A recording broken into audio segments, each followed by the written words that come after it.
Hi అండి, welcome to my channel. ఇప్పుడిప్పుడే మనకు ఒక బ్రేకింగ్ న్యూస్ అయితే రావడం జరిగిందండి. ఏపీ ఉద్యోగ సంఘ నేతను ఎన్నికల సంఘం సస్పెన్షన్కి అయితే గురి చేసిందండి. ఒక్కసారి ఆ వివరాలన్నీ కూడా వీడియోలో అయితే డీటెయిల్గా అయితే తెలుసుకుందాం. మీరైతే వీడియోని ఎక్కడా కూడా స్కిప్ చేయకుండా ఎండ్ వరకు అయితే చూసేయండి. వీడియో నచ్చినట్లయితే తప్పకుండా లైక్ చేయండి, షేర్ చేయండి.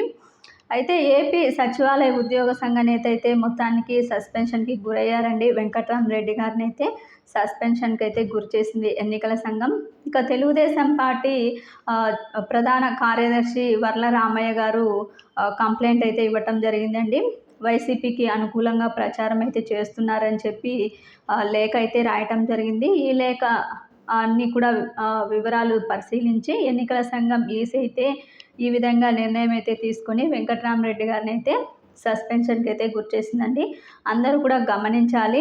ఎవరు కూడా ఎక్కడా కూడా ఏ పార్టీకి మద్దతుగా కానీ స్టేజీల పైన కానీ అధికారులతో ఫోటోలు దిగడం కానీ ఈ విధంగా చేసినట్లయితే ఎవరైనా కంప్లైంట్ రూపంలో కానీ లేదా ఎన్నికల సంఘం నేరుగా కానీ గమనించినట్లయితే ఖచ్చితంగా ఎవరినైనా సరే ఉద్యోగులను కానీ ఎవరినైనా సరే సస్పెన్షన్కి అయితే గుర్చేస్తుందండి. ఒకసారి గమనించాలి ఉద్యోగులందరూ కూడా ఈ విషయాన్ని. ఖచ్చితంగా అన్ని నియమాలని ఉల్లంఘించకుండా మనమైతే పాటించాల్సి ఉంటుంది. కాబట్టి ఎవరు కూడా ఎన్నికల సంబంధించిన ఉల్లంఘనలు ఎవరు కూడా చేయవద్దు. వారు సంబంధించిన నియమాలన్నీ కూడా పాటించాలండి. ఈ విధంగా వెంకట్రామరెడ్డి గారు ఎన్నికల నియమాలు పాటించకపోవడంతో వైసీపీకి అనుకూలంగా ప్రచారం చేస్తున్నారు అని చెప్పి సస్పెన్షన్ అయితే చేయడం జరిగిందండి.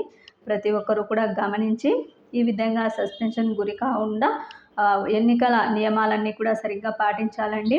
ఇది ఇప్పటి వరకు ఉన్నటువంటి లేటెస్ట్ అప్డేట్. మీకు వీడియో నచ్చినట్లయితే తప్పకుండా లైక్ చేయండి, షేర్ చేయండి. Thank you for watching.